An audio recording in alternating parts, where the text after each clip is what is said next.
So I'm going to be looking, especially at team preview, the turn 0, definitely looking at the leads, and also going to be looking at mostly the mid game, I would say, what's going to get set up there and what Pokemon are coming out in the back. Yeah, I mean, the common lead with Bingji's team is just Whimsicott and Durant. They just pair up really nicely, and you can just go after things that way. You know, while you can attack a lot of things with super effective damage, you do have to ask, is there any way you can consider the Jellicent and get around it? Obviously, we saw in Aaron's top 4 set the reveal of the Kasib Berry on Jellicent, reducing the super effectiveness of or the damage done by a super effective ghost type move. And that may help him a lot. There is always that option. Chandelier, a sky-high special attack stat, could just start launching Shadow Balls at it. You know, followed up with some damage somewhere else, that would deal with it. But the Kasib Berry may completely change that calculation. I think a lot of the berries have been very difficult to deal with. I mean, we've also seen maybe some of the other Pokemon carrying a couple of those super effective berries, and it really does mess with the damage calculation that gets done there because things get to survive. Yeah, I think one of the most popular, type resist berries is going to be that Babiri berry. I don't think we can really underestimate that. So many Pokemon don't want to deal with Max Steel Spike, and they throw up a Babiri berry and see where they can go from there. We are going to see the leads taking the field very, very shortly. Durant Togekiss this time from Bingji, and then Charizard and Togekiss from Aaron. Very consistent lead coming out from Aaron. Hasn't really swayed away from this particular 2 Pokemon lead very much, except being forced into that position of having to bring out a Duraludon. But in this situation, now you've got your Charizard on the field, and both Togekisses are out. Expects to see some pretty offensive pressure coming out from both players early on. Yep, let's see where the switches are. Durant not having any of it right now. Leaving the field, doesn't want to face down that Charizard at all. Maybe looking to catch a Flash Fire here on the switch-in. One of those key reasons to be using Chandler. The Dynamax is going to take place on Aaron's side of the field, though. This Chandler could be a real nice switch-in. It really could be, but we have to figure out what exactly this Charizard's going to do here. Gigantamaxed now onto the field, looking pretty scary, if you ask me. I definitely wouldn't want to be staring that down if it were on the battlefield. But Charizard going to be going for a very, going to be going for an offensive move here as the Togekiss on Aaron's side does use the Follow Me. But Charizard actually going for a Max Airstream, reading the switch. Chandelure not going to take that too well. No, not a fan of that at all. And the speed boost heading onto Aaron's side of the field. I think he was expecting the G-Max Wildfire to come down, and then he'd be able to activate Flash Fire. But Aaron respecting that play very, very wisely, admitting that, hey, I think you're going to be able to switch in your Chandelure, and, I've got to be careful of that. So a real smart play by Aaron to carve out that early lead there. And especially because using Max Airstream is going to boost the speed of both Pokemon on Aaron's side of the field. It's going to make them fairly fast in this matchup. But now it's time for Follow Me, but this time from Bingji's side, where the Togekiss going to become that center of attention. And now it's time for that G-Max Wildfire. It's going to take that one on the chin, but it's really looking at that extra damage at the end that's most important. Yeah, I mean, there's a lot of offensive pressure coming from Aaron's side. He's not got a knockout yet, but he's about to get one as well. That said, Chandeler's pumping down the Trick Room, and that's going to be an interesting turn of events. Of course, we are going to get some residual damage from G-Max Wildfire. There's a tiny amount coming down, and like such a sliver of health.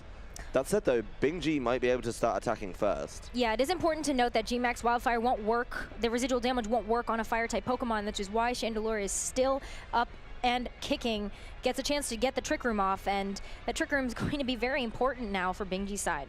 Yeah, and we'll see if he can capitalize on it. I mean, he definitely has options. We know Durant's in there, and actually Durant would move before Charizard in a Trick Room because of the Max Airstream. The boost that Max Airstream has provided does mean that this Trick Room's much more valuable now, just slightly changing those speed tiers around, and now Durant might be a safer bring.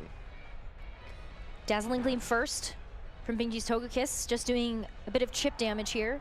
Does get a critical hit. Double critical hit. Double critical. That's just got to feel so good, but the Heat Wave miss isn't. Heat Wave going to miss the Charizard, but does get the knockout onto the Togekiss on Aaron's side. Yeah, Bingji picking up his first knockout of the game. Pretty smart there. And Max Overgrowth, the follow-up here. Confirmation, of course, it does have the Solar Beam, can turn that around. But maybe trying to get some recovery coming on there between turns. There's no real need to try and do that. You could have Airstreamed again. Obviously doesn't want to get too much of a punishment in the Trick Room. But hey, Togekiss is going to fall to the G-Max Wildfire right now, and Bing G is going to be down to his last 2 Pokemon. He does have a Trick Room in play, though. Does have a Trick Room, and that Durant is still very healthy in the back because of the switch out earlier, so Durant going to be able to take advantage of that Trick Room. I think it was intelligent for Aaron not to go for the Max Airstream there. Yeah, I mean, I think the Max Airstream just would have caused some more problems.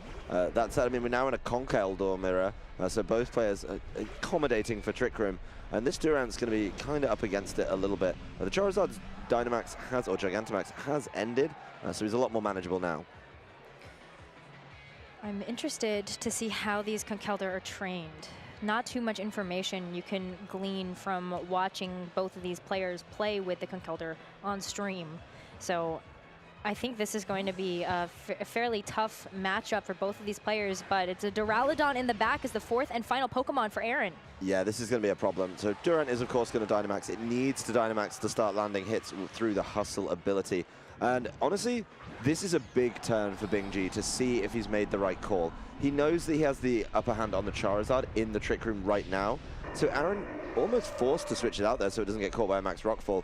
But if he's called it on the way in and lands a Max Quake on something like this Duraludon, it could be in for a wild one. Thunder Punch was heading into that slot though, so he may be predicting it to still be a Charizard right there. Conkeldurr will fire back with a Drain Punch from Aaron's side. Good damage coming down there, bringing it to just over half. And a Steel Spike following it up, so boosting the defenses could be pretty important here. Absolutely. Oh, and that does so much. That was a one-hit knockout. Yeah, I mean, that's the power of Hustle, right? Woo. Yep, the defenses going up there are going to help against the Conkeldurr, which you've just knocked out. So that's kind of a bit of an issue. G-Max Wildfire, though, still burning bright for Bing G's side. But you do have the grassy terrain, which is going to give a little bit of HP back. Yeah, I mean, grassy terrain's helping out a little bit there. Obviously, we do see the Flame Orb activate on Bing G's side. We knew about that from a previous round. And it's curious to know exactly when this Trick Room is going to end. If it ended at the end of this turn, you know, you could just max guard your Durant and go from there. But you're not afforded that option right now. There's 2 more turns remaining, and actually 2 more turns of Durant in its Dynamax form. Charizard coming back in looking a little more underwhelming, and probably a little more manageable with a Thunder Punch. Knowing that there's a Thunder Punch on the field is going to have to be something that Aaron plays around for sure. Well, a Guts boosted Thunder Punch as well. Yes. So there's definitely no way it's going to be able to take that. I mean, both the Pokemon over on Aaron's side of the field are weak to something this Conkeldurr's carrying. I think a targeting kind of... There's a question on where he targets, and if he gets it right, Bing G will take the game. If he gets it wrong, it's very much on the targeting, and this turn is going to be essential. Next couple of turns going to be very critical for both of these players to reposition themselves in this game, but right now it feels as though Bing G is just a little bit ahead at the moment. Yeah, well, Conkeldurr going for Protect. Yeah, Conkeldurr protecting. I think fishing out a Protect on the other side is pretty wise. Duraludon is protecting this turn. Doesn't want to be caught short by any nonsense at all. Charizard does get to Blast Burn right there, though. I don't think that Conkeldurr should have been protecting right there. I don't think that was the play overall, and it's now just Conkeldurr versus the world. And it's still taking the G-Max Wildfire damage as well. And oh my goodness, this is definitely a good spot for Aaron to be in right now. Yeah, I mean, realistically, you can't let the Charizard attack in that instance. That said, you know, he's kind of up against it, right? So he knows that Charizard can't attack this turn. So he's kind of given that option to just launch Drain Punches into this Duraludon. But the problem is as soon as he can attack is when Trick Room ends. And then he's just going to punish the Conkeldurr with ease. Duraludon is going to heal up a whole lot of damage with Drain Punch, but there's going to be a lot of residual damage between turns. Basically, Aaron is asked to just knock out this Charizard. We do get a little bit of recovery, so it's not as bad as you may think, but I still think Charizard's going to be able to pick up a knockout now Trick Room's ended. I mean, it has access to flying type moves. There's no way. Well, it's not over until it's over.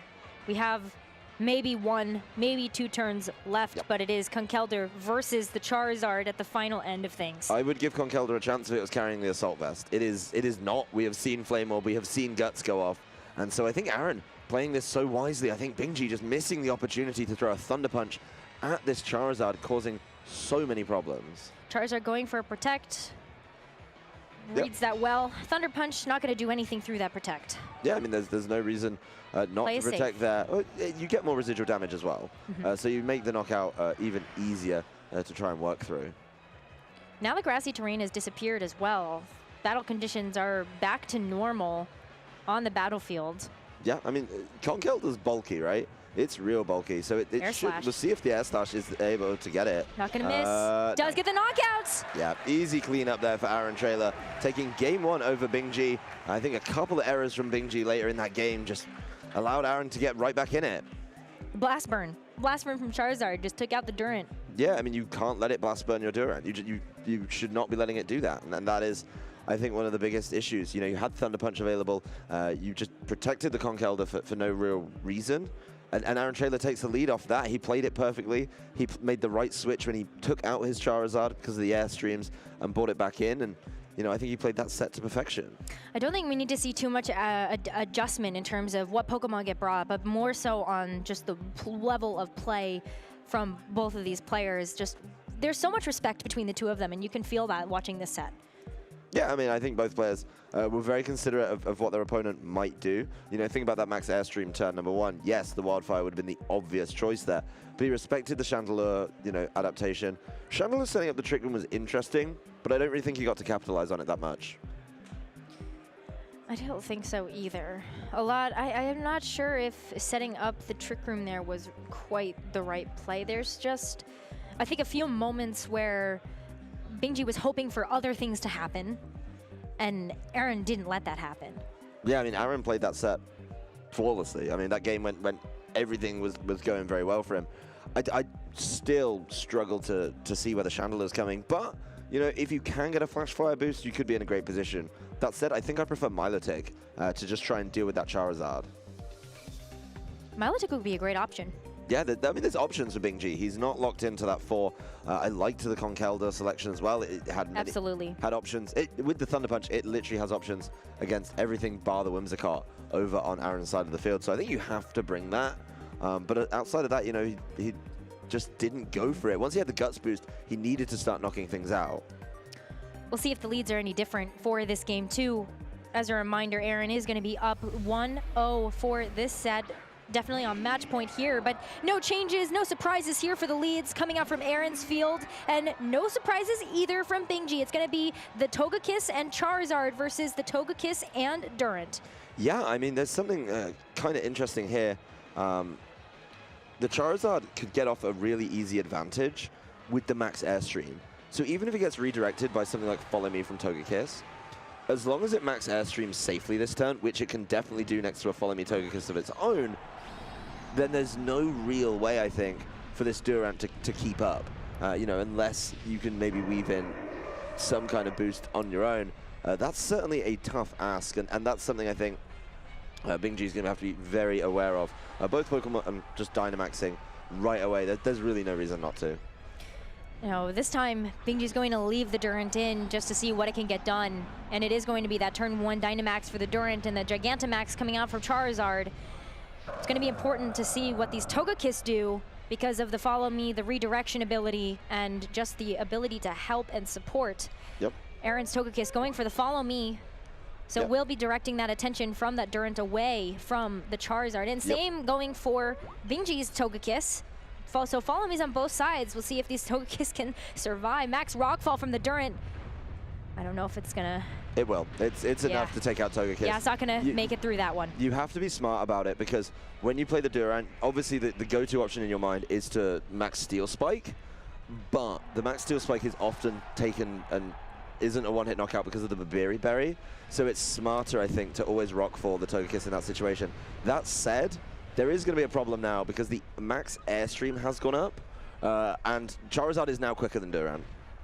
Charizard's going to be able to get out a lot of big damage without the, with just the speed that's on the board. I mean, to be fair to Bing-G's side of things, he does still have his Follow Me available with the Togekiss. So he maybe has one more turn to try and deal with this Charizard with this Durant, and it's going to be a key one if he can do it. Looking at the next couple of turns, we have Jellicent now out on the field for Aaron. And that Jellicent, putting out a little bit of pressure, might be able to do a couple things here, but now we see a helping hand come out from Bing-G's Togekiss, getting ready to help, but G-Max Wildfire is going first. Yeah. We'll be firing into the Durant. It's not going to take it. No, does get the knockout. Yeah, I mean, I think you had to follow me there. There was no other way. Maybe, I mean, the only thought pattern I can think of is Bing G is saying, hey, I'm going to follow, I've shown follow me. I'm going to let that happen. And then you know what? He was thinking Aaron was just going to target down the Togekiss anyway. And then, just because it was going to get follow me, trying to sneak in the helping hand and eat the Max Wildfire there. But honestly, Bing G's really up against it now, I think, with the way that Aaron's board is set up. I think that's what I mean, though, is that Bing G always looks like they're hoping for something else to happen, but Aaron's not allowing that to come through. And to take Duran's place, we now have a Conkeldurr on the board for Bing G. Yeah, it's Conkeldurr in Trick Room, so it's not the worst thing in the world. But, you know, it's still facing down two Pokemon that could do really good amounts of damage. There's a whole lot of Trick Room coming out. Charizard, yeah, it's going to be moving last, but there's honestly not much threat outside of this Conkeldurr's Thunder Punch. The Follow Me there may try and help out as much as possible, but there's spread moves available in the form of Water Spout. Thunder Punch first into the Charizard. Yeah, not enough. No, in the Gigantamax form, definitely going to have too much HP. Max Airstream going to be enough to knock out the Togekiss, and that's going to be a one Pokemon advantage now for Aaron. Yep, I mean, he's taking the knockouts. Obviously, the Follow Me saved the Conkeldurr this time around. But you'll notice that Gelatin still just hasn't had the time to move yet because it's Trick Rooming. It moves last. And so now, you know, he gets to play things exactly how he wants. His Charizard has Max Airstream twice. It's definitely the quickest thing on the board. And realistically, I don't see much over on Bing G's side that can slow it down right now. We have to see what this fourth and final Pokemon for Bing G is, because we don't know what yet. It could be the Milotic in the back, but we're about to find out. It's actually going to be a Chandelure. I'm not sure that this game's got too much legs in it left for Bing G. You need something like the Milotic. Of course, the Dynamax has ended. That does help, but we've seen how much Air Slash can do. You know, you keep the Conkeldurr down, and I don't think Chandelure is going to be able to provide enough. As long as Jellicent can get off an attack on it, should be in a pretty good position. That said, you know, Jellicent's slower than Chandelure. Chandelure could launch a Shadow Ball that way first, but I do think it's going to be tough, especially for this Conkeldurr to stick around long enough to Thunder Punch the Charizard again. It's still taking max wildfire damage, and that's a sixth of your HP every single turn, and a Blast Burn now from the Charizard as well to be able to target down that Conkeldurr, and it is going to get the knockout. Just Chandelure left. Yeah, didn't even mess around with the Air Slash there, just trying to do exactly what it could. Shadow Ball heading towards the Charizard. Does mean it will get knocked out. It's now down to 2v1. But when the one is Chandelure and you're about to be hit by a Water Spout, this could be getting locked up real quick. There it is. Chandelure buying one more turn. It's going to be the Focus Sash. It doesn't matter. There is a Sandstorm in play, meaning that Aaron Traylor is going to be the first regional champion in the Sword and Shield format. Congratulations. What a clean set for Aaron. Yeah. You can see the victory on stage there. Yeah, I mean, he looks so excited, as he should be. That set went flawlessly from him from top to bottom.